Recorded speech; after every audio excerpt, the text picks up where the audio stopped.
အဓိကရည်ရွယ်ချက်ကတော့ကျွန်တော်မှာတော့ရည်ရွယ်ချက်ရှိပါတယ်လူငယ်တွေကိုရည်ရွယ်ပါတယ်တိုင်းပြည်အနာဂတ်ဟာလူငယ်တွေရဲ့လက်ထဲကိုထည့်ရမှာလို့မကြာခဏကျွန်တော်တို့ပြောလို့ရှိပါတယ်အဲ့ဒီလူငယ်တွေကအားကောင်းမောင်းတန်လူငယ်တွေဖြစ်ဖို့လိုပါတယ်အဲ့ဒီအတွက်စာကိုမဖြစ်မနေဖတ်စေချင်ပါတယ်ဘာဖြစ်လို့စာဖတ်စေချင်တာလဲဆိုတော့အရသာရှိလို့ပါစာဖတ်ရတာအရသာရှိပါတယ်တနည်းအားဖြင့်စာဖတ်ခြင်းအားဖြင့်ကိုယ့်ရဲ့အုံနောက်တစ်ခုတည်းကိုယ့်ရဲ့နှလုံးသားတစ်ခုတည်းနေရာကနေပြီးတော့သူများရဲ့အုံနောက်သူများရဲ့နှလုံးသားသူများရဲ့အတွေးသူများရဲ့အမြင်တွေကိုအစားအနေနဲ့အငှားအနေနဲ့ဝင်ပြီးတော့ခံစားပေးလို့ရပါတယ်အဲ့ဒီထဲကအတွေ့အကြုံတွေအသိအမြင်တွေကိုအင်မတန်သက်သာတဲ့ဈေးနှုန်းနဲ့လေ့လာသင်ကြားခွင့်လည်းရရှိပါတယ်တန်ဖိုးမပြနိုင်တဲ့အရာတစ်ခုကတော့လူငယ်တယောက်ကိုလူကြီးတယောက်လို့အချိန်တိုအတွင်းမှာရင့်ကျက်စေတဲ့ကိစ္စပဲဖြစ်ပါတယ်လူရင်းတို့ရှင်းပြောရရင်1915မှာမွေးပြီးတော့1949မှာကြာဆုံးသွားတဲ့ဗိုလ်ချုပ်အောင်ဆန်းဟာအသက်32နှစ်5လ6ရက်အစရှိသောတက်တန်းတူလေးဒါနေထိုင်သွားတဲ့ခေါင်းဆောင်တယောက်ဖြစ်ပါတယ်ဒါပေမဲ့အဲ့ဒီအသက်30ကျော်လူငယ်လေးဟာအင်မတန်ရင့်ကျက်တဲ့အတွေ့အကြုံတွေအတွေ့အကြံတွေအတွေ့အမြင်တွေနဲ့တိုင်းပြည်ကိုဥဆောင်နိုင်ခဲ့တာကိုကျွန်တော်တို့လက်တွေ့တွေ့ခဲ့ရပါတယ်စာဖတ်ခြင်းဟာလူငယ်တယောက်ကိုအချိန်တိုအတွင်းမှာရင့်ကျက်တဲ့လူတယောက်အဖြစ်ပို့ဆောင်ပေးနိုင်တယ်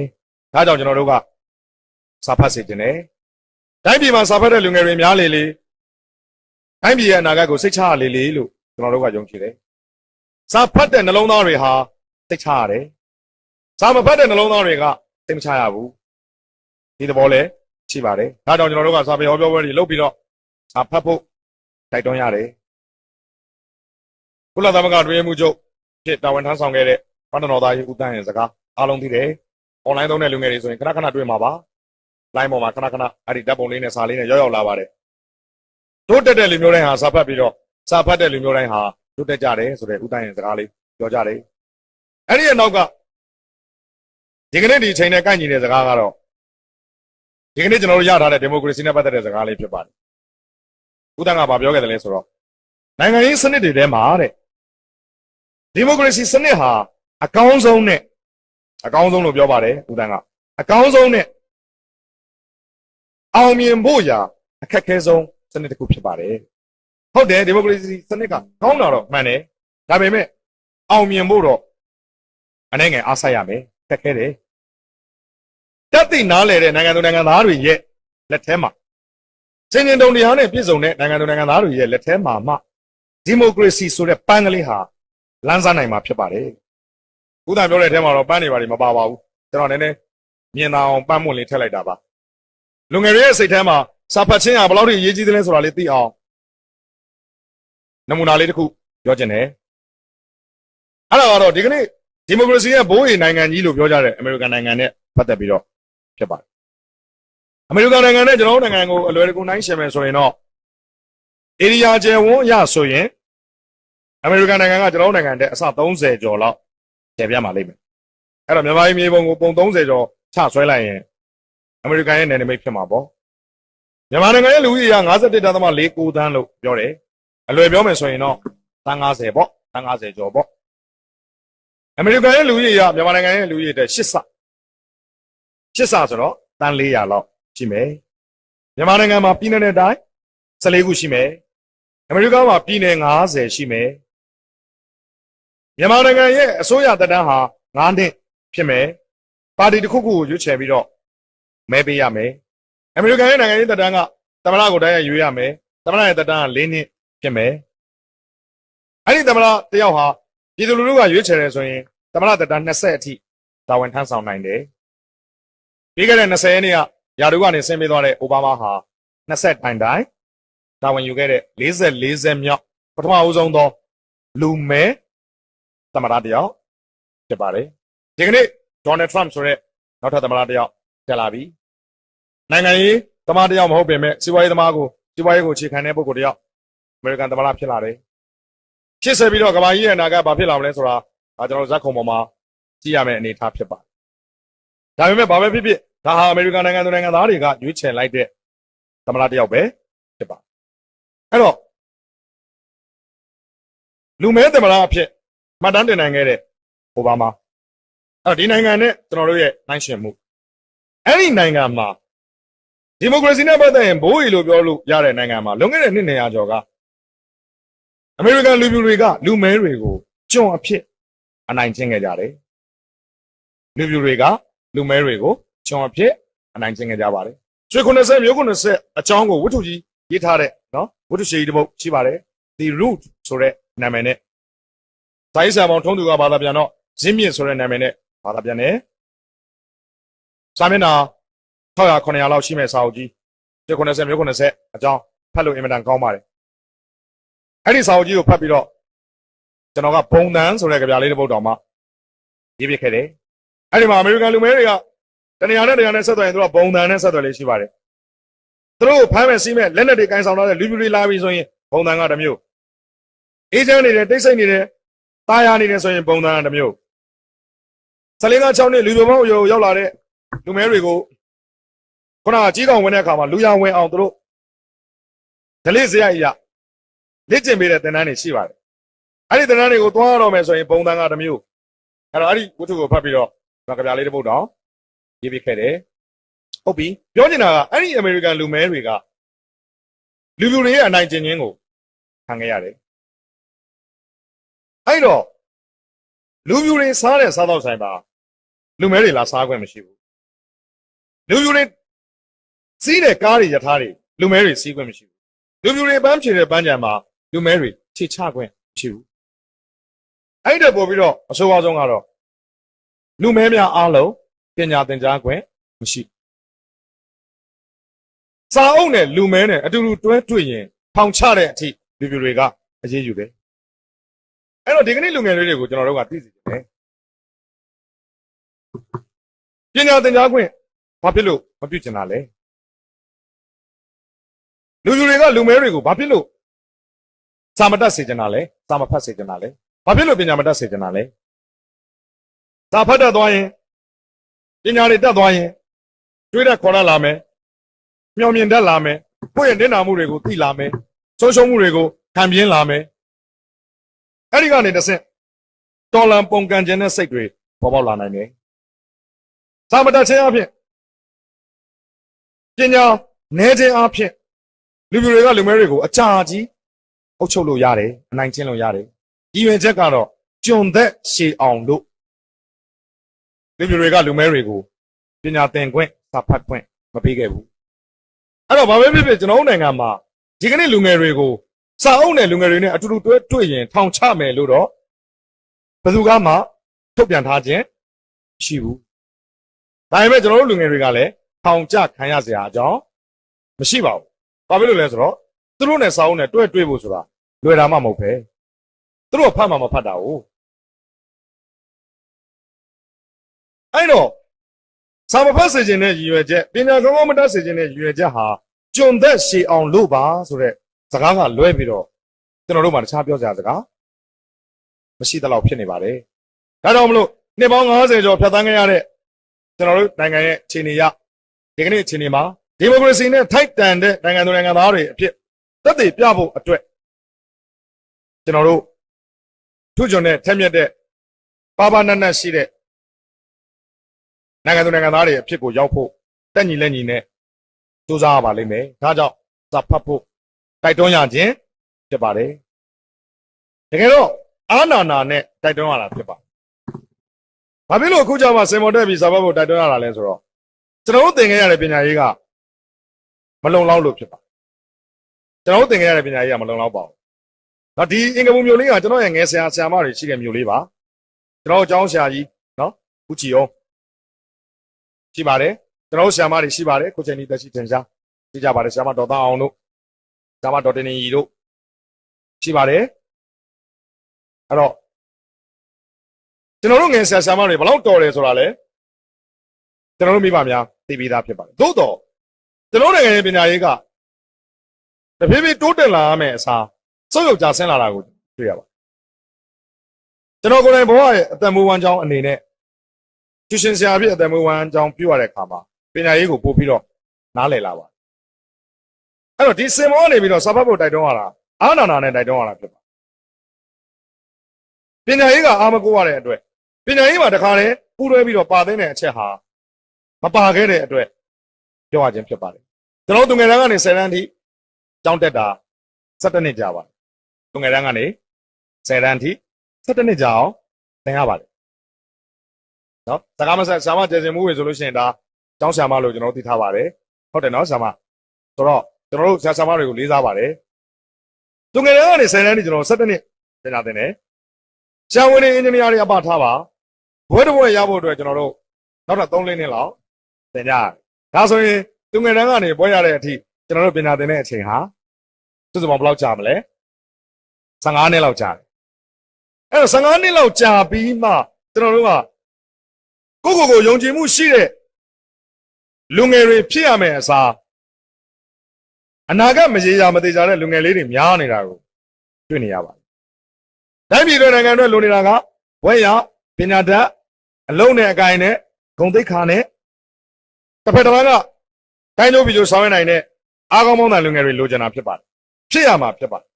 ဒါပေမဲ့အခုကျွန်တော်တို့ရထားတာကဘွဲရသလားလို့မေးရင်မေးတော့စာရွက်ကလေးတစ်ရွက်ထုတ်ပြပါတယ်ဘွဲလို့ယူဆရတဲ့စာရွက်ကလေးတစ်ရွက်ထုတ်ပြပါတယ်ပညာတတ်သလားလို့မေးတော့အမေခံရတဲ့ကလေးတွေကခေါင်းလေးကုတ်ပြီးတော့ဖြေပါတယ်တက်လားမတက်လားမသိကြဘူးဆရာတက်လားမတက်လားမသိကြဘူးတဲ့ပညာတတ်တာမသိကြပေမဲ့ဆရာရဲ့အလုံးမရတာတော့သိကြတယ်တဲ့အလုံးမရတာတော့သိကြတယ်အလုံးမရတဲ့အတွက်လူငယ်တွေဟာတကယ်ကိုလမ်းပြောက်တဲ့လူငယ်တွေဖြစ်မရေမရာနဲ့တက်တန်းနေရပါတယ်တကယ်တော့ဘွဲတစ်ခုခုရပြီးတော့မှကွန်ပျူတာသင်တန်းထပ်တရတာမျိုးစင်ငိုင်သင်တန်းထပ်ပြီးတော့လေ့လာရတာမျိုးအင်္ဂလိပ်စာစကားပြောတတ်အောင်စရှိခဲ့တကယ်တော့ဒါတွေကတက်လေကောင်းလေဆိုတဲ့ပညာတွေဖြစ်ပါတယ်အဲ့တော့ဆိုလိုတာက15နှစ်လုံးသင်လိုက်တဲ့ပညာဟာကျွန်တော်တို့လောကကြီးကလိုချင်တဲ့အချက်လက်တွေဘာလို့ထည့်သွင်းမပေးနိုင်တာလဲအဲ့တော့ကျွန်တော်တို့နားလည်သလောက်ကတော့ကျွန်တော်တို့နိုင်ငံရဲ့ပညာရေးဟာဒါသင်ဒါချက်ဒါမေးဒါဖြေ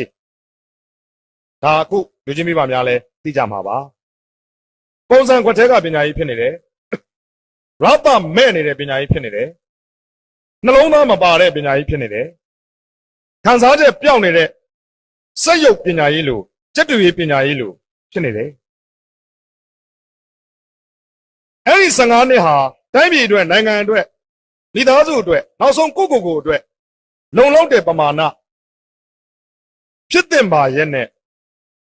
ကျွန်တော်တို့လိုချင်တဲ့ပုံမှန်သဏ္ဍာန်အရေးသွေးကိုပြည့်မီအောင်မရတဲ့အခြေအနေမျိုးကျွန်တော်တို့ကိုယ်တိုင်အပါအဝင်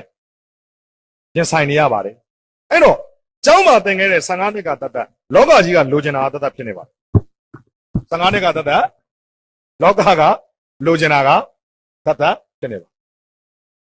ကျောင်းသင်စာတွေကတတ်တကယ်ပညာတွေကတတ်ဖြစ်နေပါတယ်အဲ့ဒီ15နှစ်ကတတ်ဘာသာရေးကတတ်ဖြစ်နေပါတယ်လူမှုရေးနိုင်ငံရေးစီးပွားရေးကတတ်ဖြစ်နေပါတယ်စာပေအမှုပညာဂီတတတ်ဖြစ်နေပါတယ်ဆိုတော့အဲ့ဒီ15နှစ်လုံးသင်ပြီးမှလောကကြီးကလိုချင်တဲ့အကြောင်းအရာတွေကဘာဖြစ်လို့တတ်စီဖြစ်နေရတာလဲကျွန်တော်ရန်ကုန်မြို့မှာဘော်ဒါဆောင်လေးတစ်ခုဖွင့်ထားပါတယ်ကျွန်တော်သားကိုယ်တိုင်ဒီနေ့က10တန်းကျောင်းသားတစ်ယောက်ဖြစ်ပါတယ်တရက်ကျတော့ကျွန်တော်ခီးကနေပြန်လာတယ်ကျောင်းမှာဆေး2ယောက်ရှိပါတယ်ကျွန်တော်တယ်လီဖုန်းလမ်းဆက်ပါတယ်ကဲကလေးတို့ရေဆရာပြန်လာပြီနောက်ကြမယ်အဲ့တော့မနေ့ပြန်ကျောင်းမှာဆွန့်ကပ်ဖို့ရှိတယ်အဲ့တော့ကျွန်တော်ရက်ွက်ထဲမှာဒီကောင်မျိုးတွေမြောက်ပိုင်းမှာမစိုးရင်စာသင်တိုင်းရှိပါတယ်ပြီးတော့ဦးတင်ပါတယ်ဗျအဲ့တော့တပည့်တို့လှမ်းပြီးတော့မှားပါတယ်ဦးစင်းရှိကိုသွားလျှောက်ပါဆရာကဒီနေ့ခီးရပြန်လာတာနောက်ကျနေတယ်ဦးစင်းပါဝင်5ပါးကျောင်းကိုကြွပါဗျာဟက်ကောင်နေတေချာရှောင်းတော့အာယုံဆုံးမဟုတ်ဘူးနော်အာယုံဆုံးဆိုဘာမှကတ်ဆရာမရှိဘူးဖြစ်မယ်နေစွန်းဦးစင်းပါဝင်5ပါးကြွပါဗျာတော့ရှောက်ဆရာကိုယ်တိုင်လာပြင့်မယ်လို့ပြောကျွန်တော်တယ်လီဖုန်းထဲကနေမှားပါတယ်အသက်25နှစ်လောက်ရှိတဲ့ခုနကဘွဲရပညာတတ်လို့ပြောရမယ်ကျွန်တော်တပည့်ကျော်စေး2ယောက်လာမကုန်ခင်လာကတောင်းနေရှိတဲ့ကောင်2ကောင်လာမကုန်သေးဘူးလာကတောင်းပြီသူတို့ចောင်းတော်ဘွားတော့ကျွန်တော်လာကမှမပေးဘူးသူတို့စေးလို့တော့လာမကုန်ခင်လာကကြိုတောင်းတယ်တကယ်အမျိုးကောင်းသားလေးတွေပေါ့တယ်လီဖုန်းထဲကနေကျွန်တော်ကိုပြန်ပြောပါတယ်ဆရာတဲ့ဒီမြဟာခိုင်းပါဆရာတဲ့ဖုန်းကြောင်းတော့မလွတ်ပါနဲ့တဲ့ဟာဘာဖြစ်လို့လဲကွာလို့ဆိုတော့ပြန်ဖြေပါတယ်ဖုန်းကြီးတွေနဲ့စကားပြောတတ်ဘူးဆရာဖုန်းကြီးတွေနဲ့စကားမပြောတတ်ဘူးကျွန်တော်ကျောင်းက15နှစ်ကတတ်ဘာသာရေးကတတ်ဖြစ်နေတယ်ရှင်မယားဒီလိုတာညီမင်းတွေတပည့်တွေပါဗျာ ဆရာကခီးလွန်နေလို့ပါဗျာမနေ့ပြန်အကြောင်းကိုကြွားပါဗျာ9ပါဗျာဦးစင်းပါပဲ9ပါကြွားရမှာဗျာနေဆုံးဗျာအာယုံဆုံးမဟုတ်ဘူးနော်ဗျာနေဆုံးဗျာဆရာကကိုယ်တိုင်လာပြင်မယ်ပြောပါတယ်ဗျာပြီးတော့မှပြန်ကန်နေကြမှာဦးစင်းတွေကိုနောက်ချင်နောက်ခဲ့ပေါ့တပည့်တော်တို့ပြန်ကြွလိုက်ပါအောင်မယ်ဗျာလှုပ်ချင်လှုပ်ခဲ့ပေါ့အခုတော့တခွန်းနဲ့ပဲပြောတယ်မိမိဟာခိုင်းဆရာတဲ့ကျွန်တော်ဘုန်းကြီးတွေနဲ့စကားမပြောတတ်ဘူးတဲ့အဲ့တော့15နှစ်လုံးလုံးသင်ခဲ့တဲ့ပညာရေးနဲ့လောကကိုဆက်ပြီးတော့ရှောက်လန်းမှုလိုချင်တဲ့အချက်တွေနဲ့ဟာအနေငယ်တော့တွဲနေတယ်ကျွန်တော်ကိုပြောနေတာအများစုတွေဖြစ်ပါတယ်နော်အဲ့ဒီကြားထဲမှာခက်ခဲတွေကြားထဲမှာထူးချွန်ပြောင်မြောက်တဲ့တော်တဲ့တဲ့တဲ့မှန်ကန်တဲ့လူငယ်တွေလည်းရှိပါတယ်သိကြတယ်အဲ့လိုရှိခဲ့တယ်ဆိုရင်လည်းအဲ့လူငယ်တွေကစာနဲ့ပေနဲ့မဝေးလို့ပဲပြောရပါလိမ့်မယ်ဟုတ်ပြီအဲ့ဒီ15နှစ်ပညာရေးနဲ့ကျွန်တော်တို့လိုချင်တဲ့ချက်တွေနဲ့လွဲနေတယ်ဒါဆိုရင်ကျွန်တော်တို့လူကြီးမိဘတွေကရောကျွန်တော်ကိုယ်တိုင်10တန်းသားတယောက်ရဲ့အဖေနော်ကျွန်တော်ကသား2ယောက်ရှိတယ်တယောက်က10တန်းဖြေမယ်တယောက်က3တန်းဖြေမယ်ကျွန်တော်တို့လူကြီးမိဘတွေကိုယ်တိုင်ကရောကျွန်တော်တို့ကလေးတွေပေါ်မှာထားတဲ့ပညာရေးနဲ့ပတ်သက်တဲ့သဘောထားမှန်ရဲ့လားအခုဒီမှာကျွန်တော်လူကြီးတွေလည်းတွေ့ရတယ်လူငယ်တွေလည်းတွေ့ရတယ်အဲ့တော့စကားကပြောရတာကောင်းပါတယ်ကျွန်တော်ပြန်ဖြေပေးဖို့မလိုပါဘူးကျွန်တော်ပေးလိုက်တဲ့မေးခွန်းလေးကိုပဲအုံနောက်ထဲတော်လကောင်နှလုံးသားထဲတော်လကောင်ရောက်သွားစေချင်ပါကျွန်တော်တို့ကရောကျွန်တော်တို့ရဲ့ကလေးတွေပေါ်မှာထားတဲ့သဘောထားမှန်ရဲ့လားဘယ်လိုကလေးကိုကျွန်တော်တို့တော်တယ်လို့သတ်မှတ်ပါသလဲကျွန်တော်မဖြေပေးပါနဲ့မိဘများစဉ်းစားရုံပါပဲဘယ်လိုကလေးကိုကျွန်တော်တို့တော်တယ်လို့လိမ္မာတယ်လို့ပြောပါသလဲစာကျက်နေတဲ့ကလေးလိမ္မာတယ်ဟုတ်ပါတယ်နော်အကြမ်းများအဖြစ်စာကျက်တဲ့ကလေးလိမ္မာတယ်တနေ့တနေ့မှအောင်ရင်ဆိုဘူးတို့တို့ကျွန်တော်အောင်မယ်ဆိုရင်တော်တာပေါ့အဲ့ဒီကလေးမြန်ခြေတော်လက်ချော်တကူလုံးချော်ပြီးကြာရင်တော့အဲ့ဒီကောင်သုံးစားလို့မရဘူးဖြစ်သွားဆိုတော့ကျွန်တော်တို့မွေးထားတဲ့ကလေးတွေကိုတော်တယ်မတော်ဘူးတင့်တယ်မတင့်ဘူးဆုံးဖြတ်တာဟာကျောင်းစာတစ်ခုတည်းနဲ့ဆုံးဖြတ်တယ်လို့ဖြစ်နေတယ်တကယ်တော့ကျွန်တော်တို့ရဲ့ခေါင်းထဲမှာရှိတဲ့အုံတော်ဟာအဲ့ဒီစာတွေကိုအလွတ်ကျက်ယုံတက်တက်ထည့်ထားတာမဟုတ်ပါဘူးဒီကနေ့လိုကွန်ပျူတာခေတ်မှာဆိုရင်ပို့ဆိုးတာပေါ့ကွန်ပျူတာတပ်ပညာနဲ့အပေမှန်ခံပြီးကြက်နေကြမလို့တဲ့အချက်တွေတကယ်အသုံးပြုရမယ်ပညာရက်တွေဒါတွေကိုကျွန်တော်တို့ကပေမှန်ခံပြီးတော့ကြက်နေမှတ်နေရတဲ့သဘောမျိုးရှိပါတယ်အားလုံးကိုဂလန်းတိုက်ပြီးတော့ကျွန်တော်ပြောခြင်းမဟုတ်ပါဘူးကြက်ရမယ်မှတ်ရမယ်စာတွေလည်းရှိတယ်ဆိုတော့ကျွန်တော်နားလဲပါတယ်ဒါပေမဲ့ကျွန်တော်တို့ရဲ့ကလေးတွေရဲ့ခေါင်းထဲမှာရှိတဲ့အုံနောက်ဟာစာချက်ဖို့တက်တဲ့တခုတည်းအတွက်ထည့်ပေးထားတာတော့မဟုတ်ဘူးကျွန်တော်လူကြီးတွေပြောကြတယ်ညံနီညံနဲ့လို့ပြောကြတယ်ညံနီညံနဲ့အဲကျွန်တော်ညံရောင်စုံရှိတဲ့အကြောင်းပြောချင်တာဖြစ်တယ်ညံရောင်စုံရှိပါတယ်ညံနီညံနဲ့ညံပြာညံဝါညံလိမ်မော်ညံစတော်ဘယ်ရီညံထောပတ်အိုးဆုံးနေတာပဲအဲ့ဒီအုံတော်ထဲမှာရှိတဲ့ညာအစုံလုံးလို့ရပါတယ်ကလေးလေးတယောက်ဟာစာတွေကိုတွတ်မရပင်မဲ့အားကစားမှာထူးချွန်တဲ့ကလေးတယောက်ကရောလူတစ်လုံးမဖြစ်နိုင်ဘူးဟာမြန်မာနိုင်ငံကဒါအင်္ဂလန်မှမဟုတ်ပဲတို့နော်ဒေးဗစ်ဘက်ခမ်တို့ရိုနယ်ဒိုတို့အားကြလို့ရမလားကွာလို့အငေါ်တူးပြီးမပြောစေချင်ပါဘူးမြန်မာနိုင်ငံလည်းပွင့်လင်းနေတဲ့အချိန်ဖြစ်ပါတယ်မြန်မာလေဝိဇ္ဇာအားကစားသမားတွေက30အစိတ်30လစာရတဲ့သူတွေဖြစ်ပါတယ်သူတို့ရတဲ့လစာမနည်းလာပါဘူးဆိုတော့စာတွေကိုတွတ်မရပင်မဲ့အားကစားမှာထူးချွန်တဲ့ကလေးတယောက်ကလည်းလူတစ်လုံးဂုဏ်သိက္ခာရှိတဲ့လူတစ်ယောက်ဖြစ်နိုင်ပါသလားဖြစ်နိုင်ခြေရှိပါသလားလက်ခံပါသလားစာရမှကလေးတွေကိုတော်တယ်လို့သတ်မှတ်ချင်တာလားအချက်ပြုတ်တော်တဲ့ကလေးမလေးတယောက်ကရောစာတော့မရဘူးဗျာစာတော့မရဘူးအဲ့ကောင်မလေးကနည်းနည်းညံထိုင်းနေဆိုပါစို့ဒါပေမဲ့အချက်ပြုတ်တော်တယ်ဗျာအဲ့ဒီကလေးမလေးရောနာမည်ကျော်ထမင်းဆိုင်ပိုင်ရှင်ကြီးတယောက်မဖြစ်နိုင်ဘူးလားဒီကနေ့ရန်ကုန်မှာရှိတဲ့ဒနုပြူတော်စောကြီးတို့ခိုင်ကျော်တို့ဆိုထမင်းဆိုင်ပိုင်ရှင်တွေကမိဖို့ကြောင့်ထဲမှာစာထိုင်ချက်နေတာမဟုတ်ဘူးနော်ထမင်းထိုင်ချက်နေတာအဲ့ဒီထမင်းဆိုင်တွေကိုကျွန်တော်တို့ကကားကြီးကားငယ်နဲ့တွားပြီးတော့တန်းစီပြီးတော့ပတ်စာ9000 1000ကိုအလူရသွားပေးနေတာနော်ရှင်လေးကကောင်းလို့ပါတို့ငပိပျော်လေးကကောင်းလို့ပါတို့ဝတ်သားနဲ့ပုံရည်ကြီးနဲ့ချက်တာကကောင်းလို့ပါတို့နဲ့ကျွန်တော်တို့တန်းစီပြီးသွားစားနေတာနော် အဲ့တော့အချက်ပြုတ်တော်တဲ့ကလေးမလေးတယောက်ကလည်းသူတစ်လုံးဖြစ်နိုင်ပါတယ်အချုပ်လုတ်တော်တဲ့ကလေးလေးတယောက်ကရောနာမည်ကျော်ဒီဇိုင်နာတယောက်မဖြစ်နိုင်ဘူးလားအဲ့ဒီလိုပဲအစိုးရကအရေးကြီးတော်တဲ့ကလေးတယောက်ကရောဒီကနေ့လိုနော်အင်မတန်မှလွတ်လပ်ပွင့်လင်းတဲ့အချိန်မှာနိုင်ငံကျော်အမှုပညာသမားတယောက်မဖြစ်နိုင်ဘူးလားအဲ့တော့မိဘတွေကိုကျွန်တော်တို့ကသိစေချင်တာဒီကိုယ့်သားသမီးဟာဖြစ်နိုင်ခြေမြောက်များစွာရှိတယ်ဆိုတာကိုသိစေချင်တာပါမိဘတော်တော်များများကလေးတွေကိုစာချက်ခိုင်းမယ်ပြုခိုင်းမယ်အဲ့ဒီမိဘတွေနဲ့ပြောင်းပြန်တော့ကျွန်တော်ကခီးတွေသွားတာများတယ်အိမ်မှာရှိတာနဲတယ်ဒါပေမဲ့ကျွန်တော်သားရဲ့အခြေအနေကိုကျွန်တော်ဇနီးတွေကကျွန်တော်ကို message နန်းလန်းပို့နေတဲ့အတွက်ကျွန်တော်သိနေရပါတယ်ကျွန်တော်သားအသိမဆိုးပါဘူးဆိုးကြီးလည်းမဟုတ်ပါဘူးအလိမ္မာကြီးလည်းမဟုတ်ပါဘူးဒါပေမဲ့ဖေတယောက်အနေနဲ့လက်ခံနိုင်ပွဲရရှိပါတယ်ကျွန်တော်ကတော့အိမ်မှာရှိတဲ့ရက်များကျွန်တော်သားကတနေ့ကုန်စာကြီးပဲလုပ်နေတဲ့နေ့ဆိုကျွန်တော်ဆူတာဟဲ့ကောင်မင်းမနေ့တည်းကစာကြည့်နေ့လေလဲစာတွေကြည့်စာတွေအဲ့လိုမကြည့်နဲ့ကွာဖေမကြိုက်ဘူးလို့အပြင်ထွက်ပြီးလေးပါလေးရှူဂီတာကောက်ကြိုက်တချင်းလေးပါလေးတီးတိုးသားကြီးဆိုစရှိသဖြင့်ကျွန်တော်သားကိုတကယ်ချင်းပေါင်းပါတယ်အဲ့တော့သားကလည်းပြောပါတယ်ဟာစာကြီးပဲကြည့်နေတာမဟုတ်ပါဘူးဖေကမနေ့ကစာမွေးဖြေစာရှိတော့ပါအဲ့တော့ကျွန်တော်အိမ်မှာရှိတဲ့ရက်လေးကြည့်တယ်သူ့ကိုအကဲခတ်ကြည့်တယ်ည2 နာရီလောက်မှဘောလုံးဝဲလာတာဒီကောင်ဘောလုံးဝဲထားကြည့်တယ်အဲ့2 နာရီကနေ4 နာရီလောက်ဘောလုံးဝဲကြည့်တယ်ပြီးပိတ်ပြီးတော့အိတ်တယ်မနေ့တိုင်းတော့အဲ့လိုဘောလုံးဝဲကြည့်တဲ့ရက်ဆိုရင်7 နာရီ9 နာရီလောက်ထိအိတ်တယ်ဆိုလိုတာကကျွန်တော်သားသူ့လုံးစာရှိတယ်လို့သူ့အောင်သူလုံးနေပါတယ်ကျွန်တော်လည်းသူ့ကိုပြောပါတယ်ငါသားမင်းနံပါတ်1ချက်ကျမ်းမာရေးကောင်းဖို့လိုတယ်နံပါတ်2ချက်အနုပညာကိုစိတ်ဝင်စားတဲ့သူကအနုပညာဝင်းစာရှိဖို့လိုတယ်အဲ့ဒီဝင်းစာရဲ့အခြေခံကတော့စာပေဖြစ်တယ်မင်းစိတ်ဝင်စားတဲ့သချင်းတွေကလည်းစကားလုံးတွေနဲ့ဖွဲ့စည်းရတာအဲ့ဒီစကားလုံးတွေဘယ်ကလာလဲစာပေတွေကလာတယ်မင်းဖေကိုယ်တိုင်စာရေးဆရာကြပြဆရာကွာအိမ်မှာလည်းစာအုပ်တွေအများကြီးပဲကွာဇတ်သမင်ကတယ်ကွာအဲ့ဒီဇတ်သမင်မှာသုံးကိုပြောနေတာစာပေကလာတယ်ကွာရုပ်ရှင်တွေရိုက်တယ်ကွာဇလန်းတွေဖွဲ့တယ်ကွာစာပေတွေကစကားလုံးတွေကလာတယ်ကွာအဲ့တော့ငါသားမင်းအနုပညာကိုမှစိတ်ဝင်စားရင်တော့အခြေခံဟာရေတောင်းမြင်ဟာစာပေနော်စာအုပ်ဖတ်ပါစာရှိသဖြင့်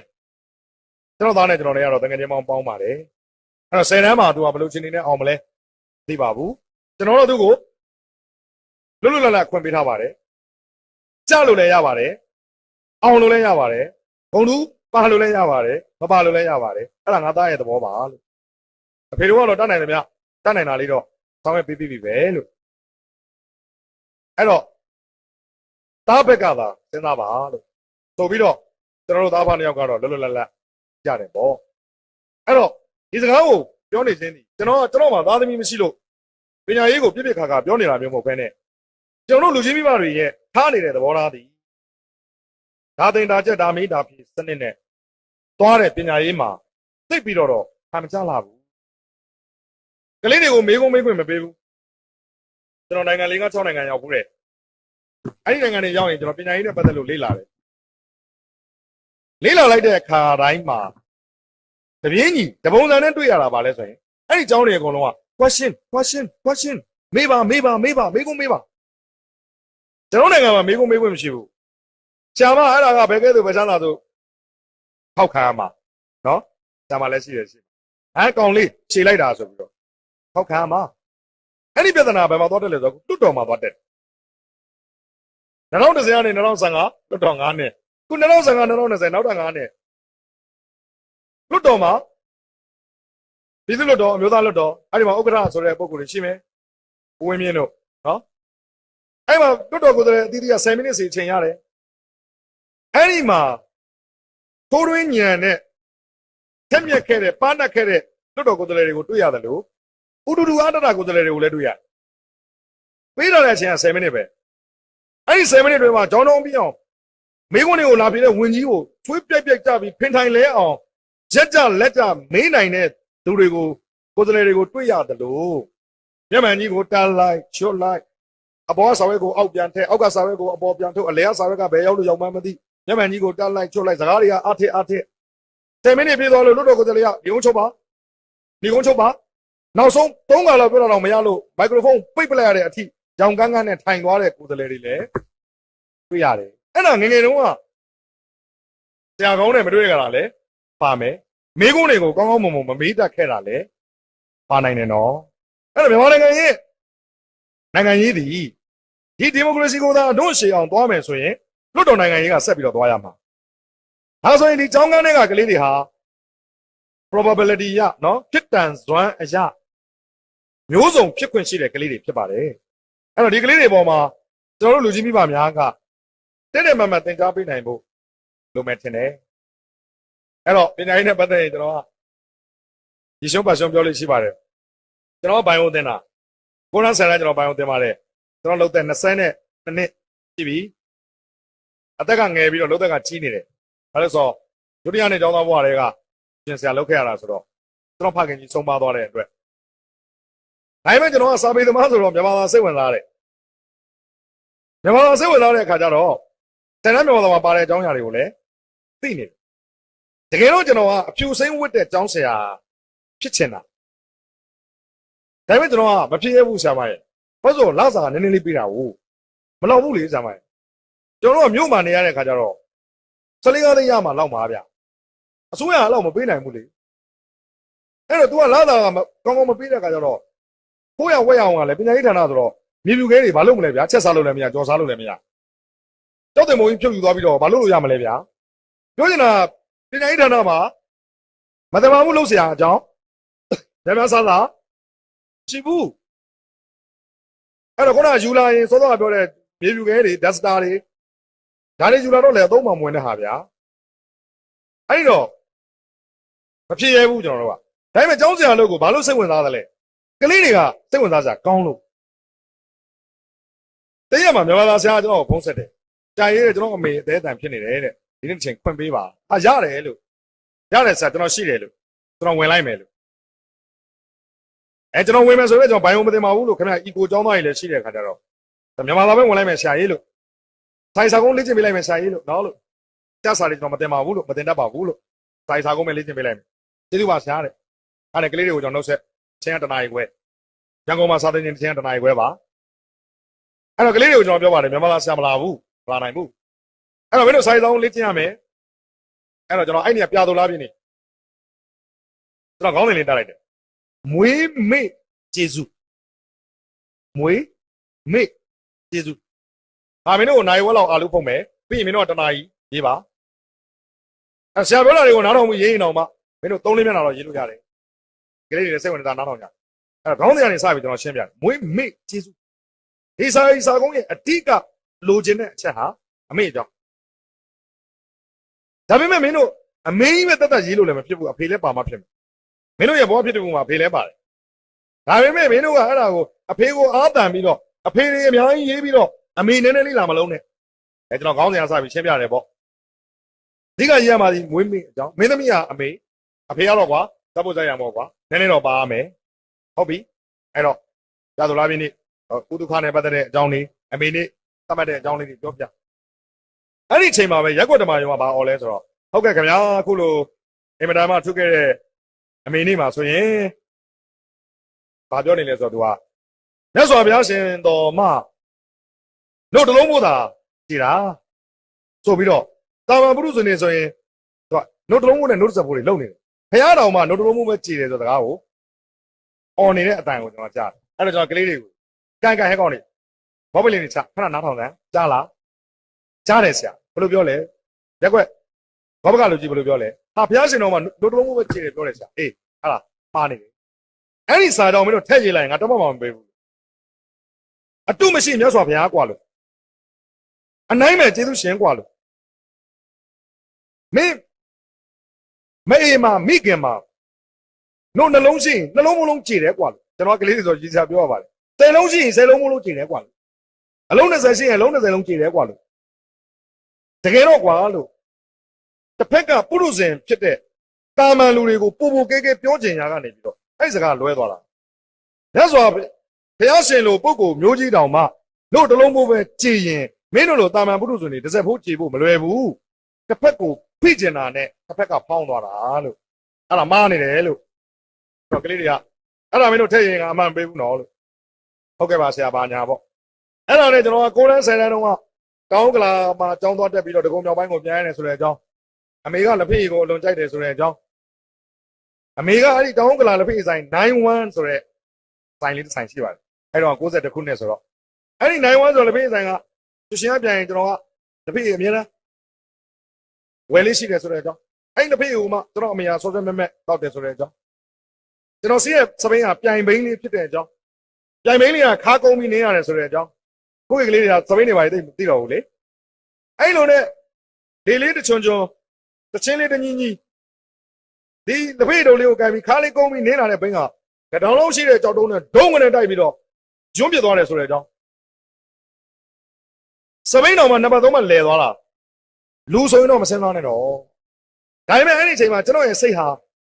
စပိန်လဲတဲ့ပုံမှာမရှိဘဲနဲ့လက်ညှိုးလေးနဲ့ထိတ်ထားတဲ့အမေအတွက်ဝယ်လာတဲ့လက်ဖေးပေါ်မှာသာအာယုံရှိတယ်ဆိုတဲ့အကြောင်းဒုံးဆိုတဲ့တိုက်တိုင်ကြီးနဲ့အတူကျွန်းပြစ်သွားတဲ့စပိန်က2ပတ်3ပတ်ဒါပေမဲ့လူဟာအံ့ဩစရာကောင်းတော့အောင်အဲ့ဒီတော်လုံးရှိတဲ့ကြောက်တုံးကြီးရဲ့ဘေးကိုဘယ်လိုဘယ်ပုံကြမှန်းမသိတဲ့စောင်းကြောင်ကလေးကျွန်းပြစ်ပြီးတော့ကြနေတဲ့အကြောင်းခန္ဓာကိုယ်မှာထိခိုက်ဒဏ်ရာကြည့်လိုက်တော့လဲဘာတစ်ခုမှမရဘူးဆိုတဲ့အကြောင်းလက်ထဲမှာကင်ထားတဲ့လက်ဖေးတုံလေးကိုကြည့်ပြီးလက်ဖေးကလည်းတစ်စက်မှမဖစ်ဘူးဆိုတဲ့အကြောင်းကလေးတွေကိုကျွန်တော်အမှတ်တရပြောပြဒါတကယ်ကျွန်တော်ရဲ့တကယ်ကြုံခဲ့တဲ့အဖြစ်ပြပါစပိန်ပြင်းပြင်းထန်ထန်လဲလာမှာကျွန်တော်ကကျွန်းကလေးပြစ်ပြီးတော့ဘာဒဏ်ရာမှမရဘဲနဲ့လက်ဖေးလည်းတစ်စက်မှမဖိတ်ဘဲနဲ့အောက်မှာငုတ်တုတ်ကလေးအဲ့တော့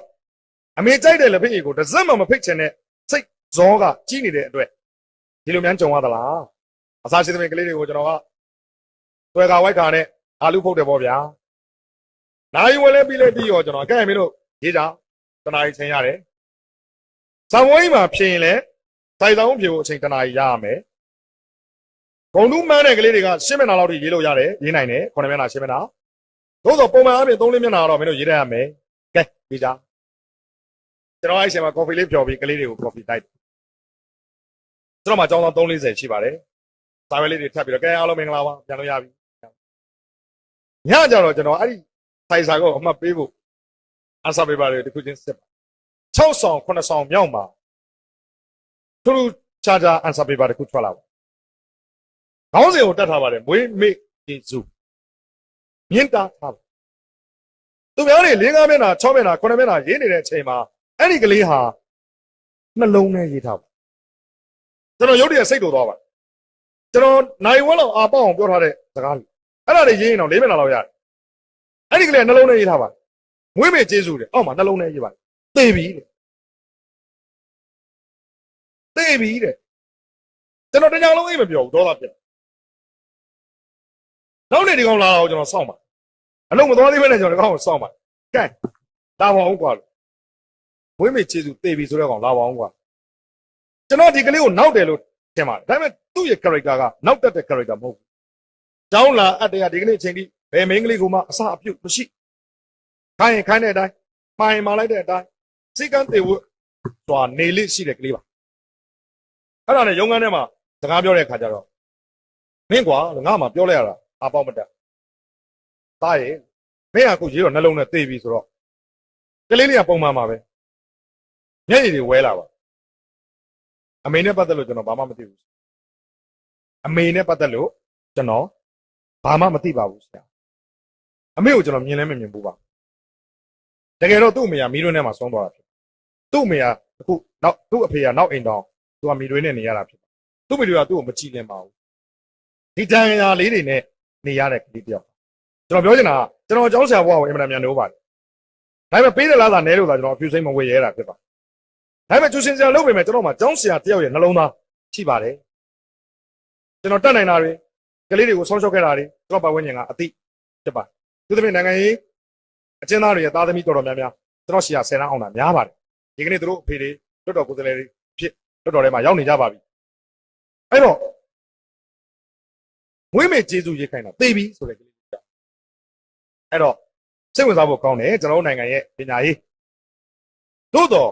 ဒီနိုင်ငံရဲ့ပညာရေးမှာသုံးတော့ပြောတယ်ဉာဏ်ကွန်မြူမှုတွေစီကိုမရောက်ဘဲနဲ့တက်တွေနှုတ်တိုင်းနဲ့ဇလန်းဆုံးသွားတဲ့အခြေအနေတွေကဝင်နေစရာကောင်းတယ်အဲ့တော့အခုကျွန်တော်ရဲ့ဒီကလေးလေးဟာခုဆိုရင်ကျွန်တော်ကလည်းသူ့ကိုသားတယောက်လို့သူကလည်းကျွန်တော်ကိုဖေးတယောက်လို့ချစ်ခင်ရင်းနှီးစွာနဲ့နေပါတယ်ပြီးခဲ့တဲ့လကမှသူမင်္ဂလာဆောင်သွားပါတယ်အင်ဂျင်နီယာတယောက်ဖြစ်နေပါပြီအရွယ်ရောက်နေပါပြီအလုပ်နဲ့အကင်နဲ့အဆင်ပြေနေပါပြီ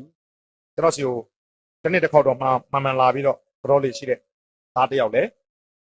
ရွယ်ကိုလည်းရောက်နေပါပြီဖြစ်နေပါဟုတ်ပြီဒီကလေးလေးတစ်ယောက်ဒီအချိန်ရောက်အောင်ကျွန်တော်အများကြီးထိန်းချောင်းခဲ့ရပါတယ်မေတ္တာကလေးလေးကိုကျွန်တော်ကမေတ္တာအစားထိုးပြီးတော့ပေးခဲ့ရတယ်ဟုတ်ပြီပြောနေတာကပညာရေးကအင်မတန်စိတ်ဝင်စားဖို့ကောင်းတယ်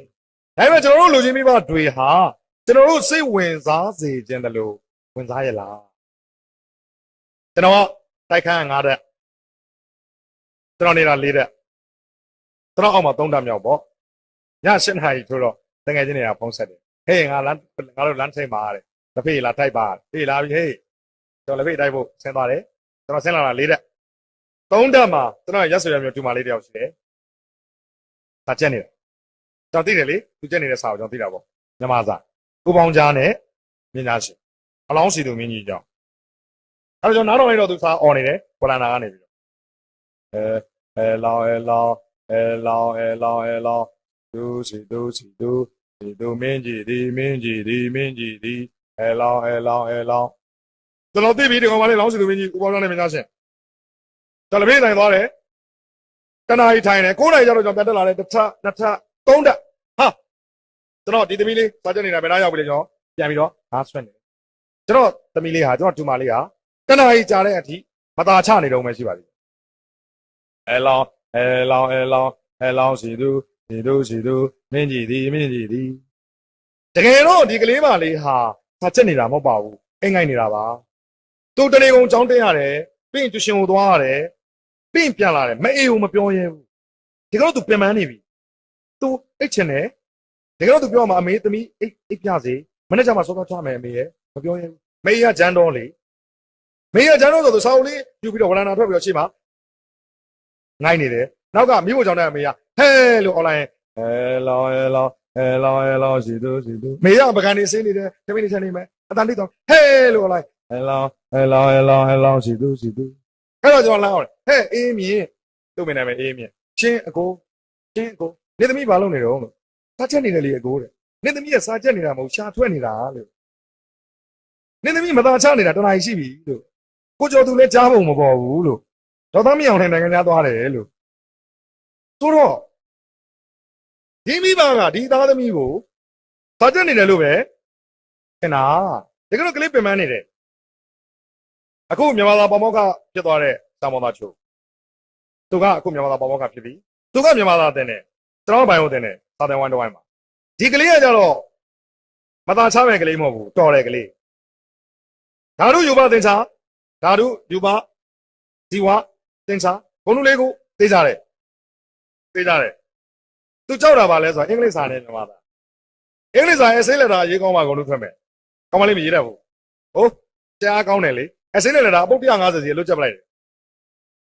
အလွတ်ရတယ်သူထပ်ပြီးတော့ကြောက်တာပါလေမြန်မာသားဆိုင်ဆောင်ကောင်းရေးတတ်မှကုန်လို့ရပါမရေးတတ်ဘူးဟာရေးလေချက်ပလိုက်တယ်မြန်မာဆိုင်ဆောင်အပုတ်100လွတ်ရတယ်ဟာအဲ့ဒီရက်ကဆံမောသားကျော်မြန်မာသားတင်ဖို့သွားစင်ဝင်အောင်မှာဖနာကလေးချွတ်နေတော့ကောင်မလေးကဖာချက်နေတယ်ဒီကလေးမကဂုံနုထွက်မဲ့ကလေးမလေးတော်တယ်ကလေးမခုနကအလောင်းစီသူတဲ့သားတယ်သူကဆိုင်ဆောင်တော့အော်ချက်နေပါပြည်တော်စုမြန်မာနိုင်ငံတော်သည်ပြည်တော်စုမြန်မာနိုင်ငံတော်ဆိုတဲ့ခေါင်းစဉ်လေးနဲ့နေမှာပေါ့ပြည်တော်စုမြန်မာနိုင်ငံတော်သည်တိုင်းနယ်ပြည်နယ်14ခုဖြင့်ဖွဲ့စည်းထားသောနိုင်ငံတစ်ခုဖြစ်ပါသည်ပုံမှန်ကြီး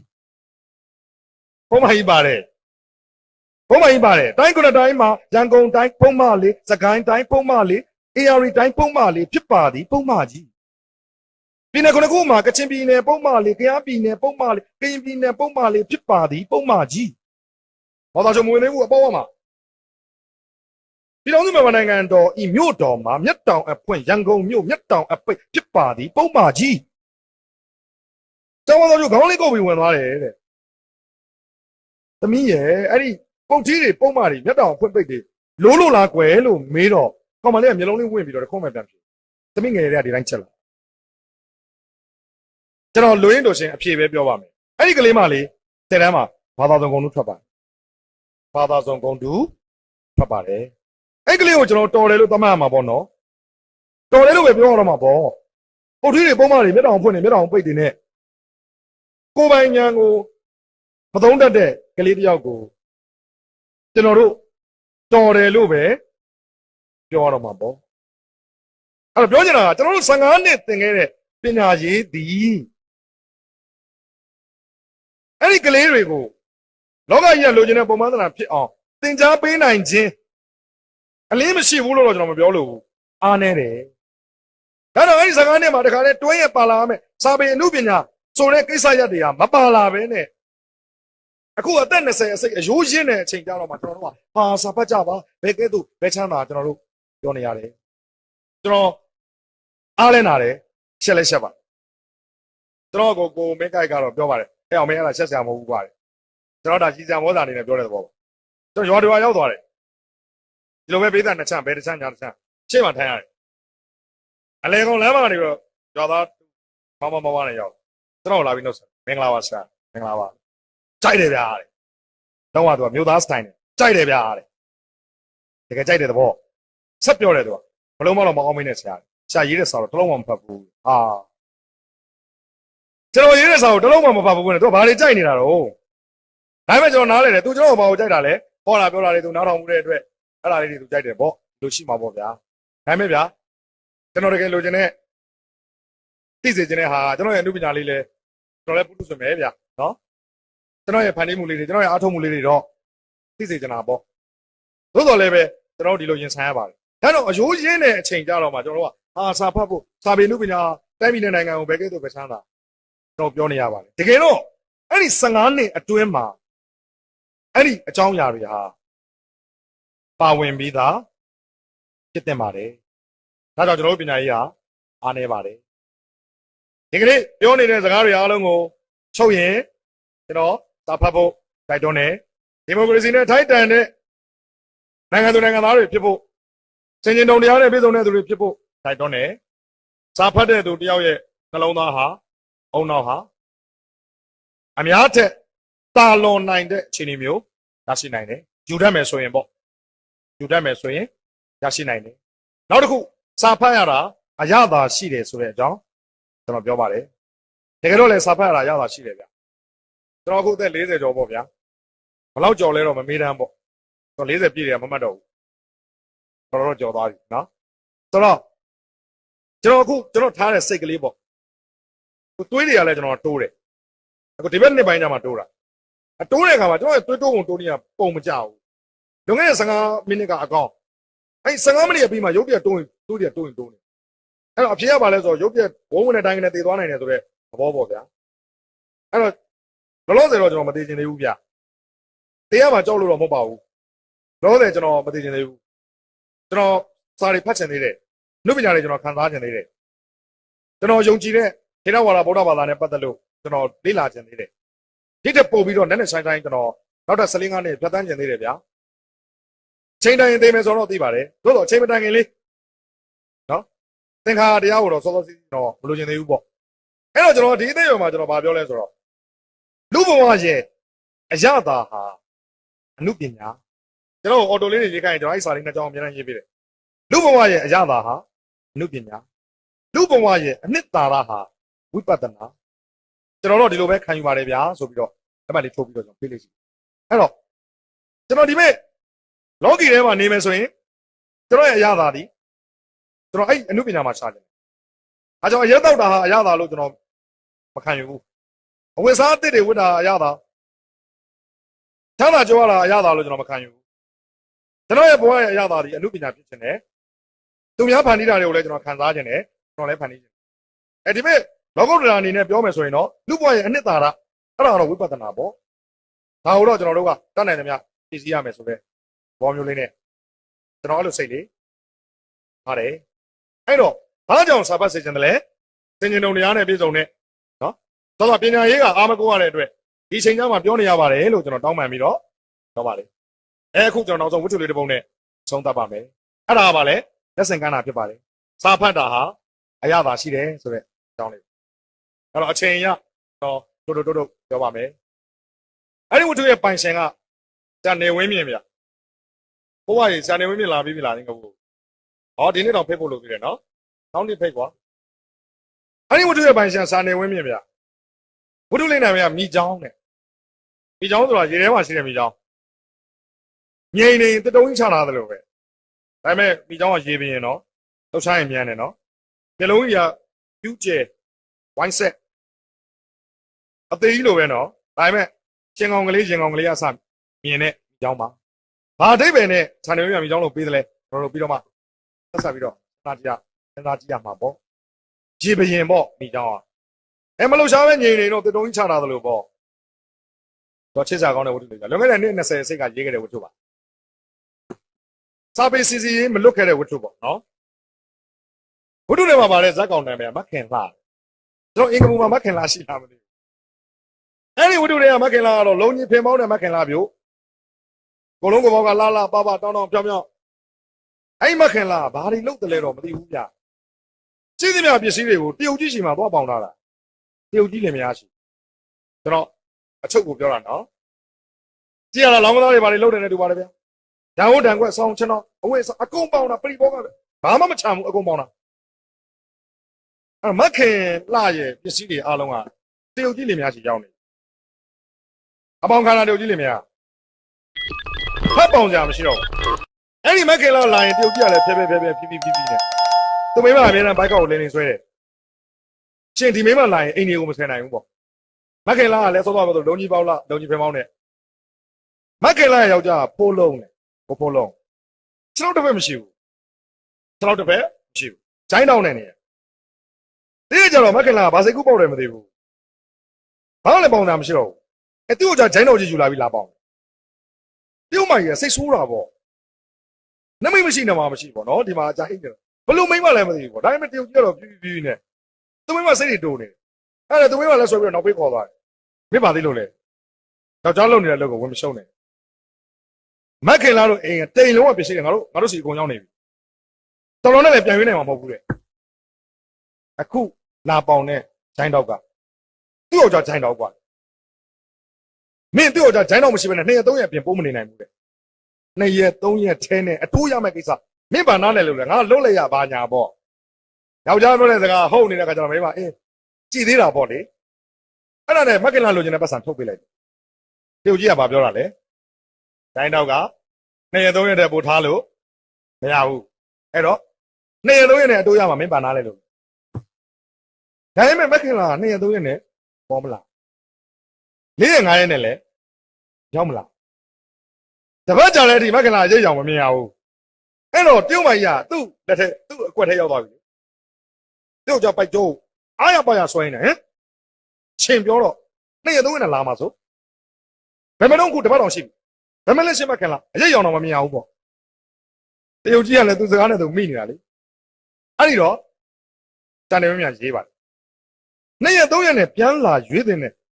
ပါရက်နဲ့တပတ်ကြာတဲ့အထိ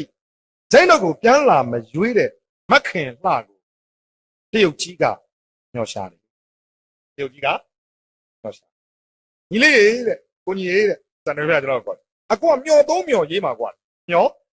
3မျော2ရက်3ရက်နဲ့ပြန်လာရွေးတင်ပါရက်နဲ့ပြန်လာမရွေးတဲ့မခင်လှကိုတရုတ်ကြီးကညှော်ရှာတယ်3မျောအကွာ3မျောရေးမှာအဲ့ဒီချိန်မှာမခင်လှကလည်းဒေါင်းတောင်နေပြီကြံရမရလို့သူ့ယောက်ျားတန်းတော်ကြီးပေါင်တာလေအစင်ပြေမလားလို့ပေါင်လိုက်တာဟုတ်ရွေးနိုင်မရွေးနိုင်တော့တရုတ်ကြီးနဲ့ဇလန်းပြတ်ပြီလေရှေ့ဟာတွေလည်းမရွေးနိုင်ဘူးဒိုင်းတော်လည်းမရွေးနိုင်ဘူးဆိုတော့မခင်လာကလည်းဘာမှတက်ပြီးပေါင်စရာမရှိတော့တဲ့အတွက်တရုတ်ကြီးနဲ့လည်းအလုံးလုံးလို့မရတော့တဲ့အတွက်တရုတ်ကြီးကဲ့သို့သူ့ကိုယုံကြည်ပြီးငွေထုတ်ပေးမဲ့တခြားသောငွေရှင်ကြီးရှင်တဦးကိုညှော်ရှာတယ်နှမျောရှိပြီနော်တိုင်းစာ3မျောရေးမယ်လို့ပြောတယ်2ရက်3ရက်နဲ့ပြန်လာရွေးသိပါရဲ့နဲ့တပတ်ကြာတဲ့အထိပြန်လာမရွေးတဲ့မခင်လှကိုတရုတ်ကြီးကညှော်ရှာတယ်ဒိုင်းတော့ကိုပြန်မရွေးနိုင်တော့တဲ့အတွက်မခင်လှခင်ဗျာလဲတရုတ်ကြီးကဲ့သို့သူ့ပေါ်မှာယုံကြည်ပြီးတော့ဘာပစ္စည်းမှမပါပဲငွေထုတ်ပေးမဲ့နောက်ထပ်ငွေရှင်ပြည့်ရှင်တူကိုညှော်ရှာတယ်အဲ့ဒီအချိန်မှာမခင်လှရဲ့ယောက်ျားဖိုးလုံးခင်ဗျာလဲဒိုင်းတော့မရှိလို့ဘယ်မှမသွားရတဲ့အတွက်သူ့ဒိုင်းတော့ကလေးကိုပြန်ရွေးပေးမဲ့သူ့မိန်းမမခင်လှကိုညှောနေရှာပါတယ်ညှော3မျောကိုကြီးတဲ့ကိုကအဲ့ဒီမျော3မျောကိုရေးလိုက်တယ်ကွာတဲ့ဟုတ်ကဲ့ပါဆရာဒါပေမဲ့ငါရေးချင်တာကနောက်ဆုံးစကားလုံး3လုံးကွာဒါရေးစရာရေးချင်တာအဲ့ဒီမျော3မျောရဲ့နောက်ကစကားလုံး3လုံး တရုတ်ကြီးကမက်ကလာကိုမျောတယ်မက်ကလာကတခြားဝှထုတ်ပေးမဲ့ဝရှင်ကျစ်ရှင်ကိုမျောတယ်ဖိုးလုံးကလည်းသူမိမပြန်ရွေးပေးမဲ့ဘဲမှမသွားတဲ့အတွက်ပြန်ရွေးပေးမဲ့သူမိမကိုမျောတယ်နောက်ဆုံးတော့ရေးလိုက်တယ်စာနေမမျောကြပေါ့မျောကြပေါ့အင်မတန်မှပိုင်းနေရှိတဲ့စာပေစီသေးကအဲ့ဒီမျောကြပေါ့မင်းကြီးနဲ့ကျွီးဆိုချစ်လိုက်တယ်ကျန်နေမင်းလာပါဦးလို့ခေါ်တယ်စီစီကစာဖတ်တဲ့ပုံမှုကခမရောငပိကျော်မျောကျင်လားလို့မေးတယ်ကွာတဲ့အခုခမရောငပိကျော်မျောကျင်လားဟာဘုံမှုမမျောကျင်ပါဘူးဆိုပြီးတော့အခုလစ်လာရတယ်ကွာအဲ့ဒီတုန်းကအဲ့ဒီဝတ္ထုလေးကမျောကြပေါ့ဆိုတဲ့စကားလုံးလေးမပါခဲ့ဘူးအဲ့တော့ဝတ္ထုလေးရဲ့အဆုံးသတ်ကပါလဲတရုတ်ကြီးကမခင်လာကိုမျောတယ်မခင်လာကလည်းတရုတ်ကြီးကဲ့သို့ချောင်းဆောင်ငွေထုတ်ပေးမဲ့သူတူကိုမျောတယ်ဒိုင်းတော်မရှိလို့ဘဲမှမသွားရတဲ့ကိုဖိုးလုံးကလည်းဒိုင်းတော်လေးပြန်ရွေးပေးမဲ့သူမိမမခင်လာကိုရှာတယ်မျောကြပေါ့အဲ့တော့ကျွန်တော်ကဒီဝတ္ထုလေးကိုတော့ပြပြတယ်ပေါ့ဒီဘက်ရပိုင်းမှာတော့ပြတော့လွန်ခဲ့တဲ့နေ့20စိတ်ကရေးတဲ့ဝတ္ထုစီစီရေးကိုလွတ်အောင်ရေးရတဲ့ဝတ္ထုနာမည်ကမိချောင်းလို့ပေးတဲ့အကြောင်းကျင်းလက်တော့ရွာတွေရောက်သွားတဲ့ခါကျတော့ရွာသူရွာသားတွေကပွင့်လင်းတယ်ကြံရဲတဲ့ဒီတိုင်းပြောအောင်လည်းတော့မပြီးပါဘူးတဲ့အဲ့ဒါကျမတို့အပြည့်အဝမခံစားတတ်ဘူးတဲ့ကျွန်တော်တို့မျက်လုံးထဲမှာမပေါ်ဘူးအဲ့တော့ကျွန်တော်ကမလုပ်သင့်မလုပ်အပ်တဲ့အလုပ်ကိုလုပ်ရပါတယ်တကယ်တော့ကျွန်တော်ကခံစားစေချင်တာတက်တက်ဖြစ်ပါရှင်းပြတဲ့အလုပ်ကိုမလုပ်ချင်ကျွန်တော်ရှင်းပြတာလည်းမှန်ညင်မှန်ပါလေသို့တော်လည်းပဲကျင်းလက်တော့သူတောင်သားတွေကတောင်းဆိုတဲ့အခါကျတော့ကျွန်တော်ကပြောရတယ်အေးဗျာလို့အဲ့ဒါကျွန်တော်နားလည်တော့ပြောရရင်တော့လို့ခင်ဗျားတို့မခင်လာနဲ့မတွေ့ချင်ဘူးလားလို့ဟာဆရာမခင်လာပြန်မတကယ်ရှိလို့လားတဲ့ဟာရှိလို့ရေးတာဗောလို့စာရေးဆရာလို့ဟာရှိရင်တွေ့ချင်တာဗောဆရာတဲ့အေးတွေ့ချင်လို့အိမ်မြန်မြန်ရောက်အောင်ပြန်အိမ်ရောက်ရင်မှန်နေပါလိရှိတယ်မလားလို့ရှိတာဗောဆရာရဲ့မှန်တယ်မှာကြည်လိုက်လို့ခင်ဗျားတို့လုံကြီးပြင်မောင်းနဲ့မခင်လာကိုတော့တွေ့လိမ့်မယ်လို့ဟာဆရာလေးတဲ့ဘာလို့ပြောတာလဲမှန်တယ်မှာကြည့်ရင်ကျွန်တော်တို့ကိုပဲတွေ့မှာဗောတဲ့အေးလေလို့ခင်ဗျားတို့ကျုပ်တို့ဟာလုံကြီးပြင်ပေါက်နဲ့မခင်လာတွေပဲမဟုတ်ဘူးလားဗျာလို့ကျုပ်တို့မှာစစ်သမပစ္စည်းတွေအလုံးတရုတ်ကြီးကိုပေါင်ထားရတာမဟုတ်ဘူးလားလို့မြေကိုပေါင်ရတယ်ဗျာလို့တောကိုပေါင်ရတယ်တောင်ကိုပေါင်ရတယ်ဗျာလို့တောက်တံမလည်းများပေးရတယ်ဗျာလို့ကျွန်းသစ်ပေးရတယ်ဗျာလို့ပြီးခဲ့တဲ့တစ်ပတ်ကကျွန်တော်ပျော်ဝင်တာရွာတွေအောင်သွားတယ်ဗျာလို့ရွာနာမည်ကကြည်နီတဲ့တရွာလုံးလဲမဆိုင်ဘူးကောင်းမဆိုင်ဘူးပြောမလို့ဘူးစိုက်ပြိုးထုံရင်ဘာမှမလုပ်ဘူးဘာလုပ်တယ်လဲသမင်ရောင်းဝယ်လုပ်တယ်ကျွန်တော်ရံကုန်မြို့မှာရှိတဲ့သမင်တွေဝယ်တယ်ဆိုတော့တရားနေရာရတဲ့သမင်တွေဟုတ်တယ်နော်ကျွန်တော်နိုင်ငံလူကြီးနဲတယ်အဲ့တော့လိုအပ်တဲ့ကုန်ချမ်းကိုအိန္ဒိယတမှုကနေယူရတယ်တမှုပြည်တဲ့30လောက်ပါတဲ့ဆာလာအကြီးတွေနဲ့တမှုကကုန်ချမ်းဝင်တယ်နော်ဘယ်လိုလုပ်တယ်လဲအဲ့ဒီသမင်တွေးတွေကိုအချီလေးနဲ့တစ်ချောင်းချင်းချင်းရပါတယ်ပြီးရင်စူးနှစ်ခုကြားမှာသမင်ကိုညှက်ပြီးတော့ဆွဲရပါတယ်၄လက်မှ၈လက်မှကနေစပြီးတော့12လက်မှလက်မှ20ကျော်ဒီဖြတ်ရပါတယ်12လက်မှဒီ2သိန်းစီးရှိပါတယ်တပိတ်တာကိုလက်မှ20အထက်6သိန်းစီးရှိပါတယ်ကျွန်တော်ရောက်ခဲ့တဲ့ရွာလေးရဲ့အိမ်ရှင်ဟာအဲ့ဒီသမင်လုပ်ငန်းနဲ့သိန်း3-5,000တန်တဲ့မြေကွက်5ကွက်လောက်ဝယ်ထားပါတယ်သမင်လုပ်ငန်းနဲ့စနဘိန်းကားကြီးတွေ5-6ရှိပါတယ်သမင်လုပ်ငန်းအိန္ဒိယကလူကြီး1,500လောက်ရှိတော့သမင်တွေအများကြီးရမှာပေါ့ဗျာဟုတ်ပြီအဲ့ဒီသမင်တွေကိုလာပြီးတိုင်းထွာစစ်ဆွေးပြီးဝယ်နေတဲ့သူကဘာလို့လဲဆိုတော့တရုတ်မျိုးသားတူဖြစ်ပါတယ်ဗမာစကားလုံးမပြောတတ်ပါဘူးကျွန်တော်မေးပါတယ်ဘာလုပ်တာလဲလို့မေးတော့ကျမတို့လည်းပတ်ဆိုင်ရလို့ရောင်းနေတာဆရာတဲ့ဘာလို့မှမသိဘူးအဲ့တော့ကျွန်တော်တို့ကတရုတ်ကြီးကိုအကုန်ပေါင်ထားရပါတယ်အခုကျွန်တော်တို့ကောင်းခန္ဓာကိုယ်ကထွက်တဲ့အမွှေးအမင်အစသူတို့ဝယ်နေပါတယ်နော်ဒါပေမဲ့သူတို့ဘာလုပ်လဲကျွန်တော်အခုချိန်ထိသိပါဘူးအဲ့ဒီအချိန်မှာကျွန်တော်တို့မခင်လားခင်ဗျားတို့ကမခင်လားကျွန်တော်တို့ကမခင်လားဒါပြင်ခင်ဗျားတို့ကိုဖိုးလုံးမတွေ့ချင်ဘူးလားကျော်တော့မရှိတဲ့ကိုဖိုးလုံးမတွေ့ချင်ဘူးလားအိမ်မှာမှန်ရှိတယ်မလားမရှိမှာခြေတမောင်ညုံလေးနဲ့ထောက်ပြီးတော့ကြည့်လိုက်ပါကိုဖိုးလုံးကိုတွေ့ရပါလိမ့်မယ်ကျွန်တော်တိုင်းပြည်နိုင်ငံရဲ့အခြေအနေကတကယ့်ကိုခြေတမောင်ညုံသွားနေရတဲ့အနေထားပါဗျပညာရေးကကြောင်းကြောင်းပြေးသွားနိုင်တဲ့ပညာရေးပို့ဘူးလေကျမ်းမာရေးကလည်းကြောင်းကြောင်းပြေးစောင့်ရှောက်မှုပေးနိုင်တဲ့ကျမ်းမာရေးပို့ဘူးလူမှုရေးစီးပွားရေးနိုင်ငံရေးမှာဆိုရင်အခုတက်မတော်ကပါဝင်ပတ်သက်နေတဲ့ကိစ္စရပ်တွေစာရှိသဖြင့်အဲ့တော့ကျွန်တော်တို့နိုင်ငံရဲ့ဒီမိုကရေစီသည်ကိုဖိုးလုံးကဲ့သို့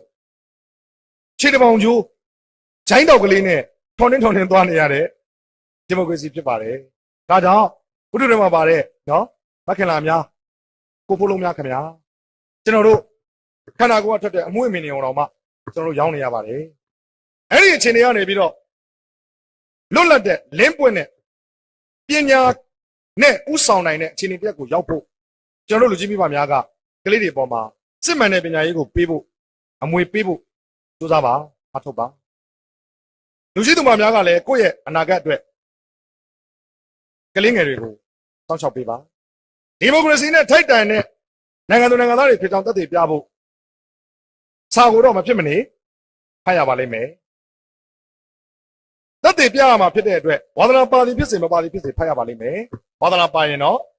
ကိုကောင်းပါတယ်ဒါကြောင့်ဒီမိုကရေစီနဲ့ထိုက်တန်တဲ့နိုင်ငံသူနိုင်ငံသားများဖြစ်ကြောင်းအင်္ဂပူ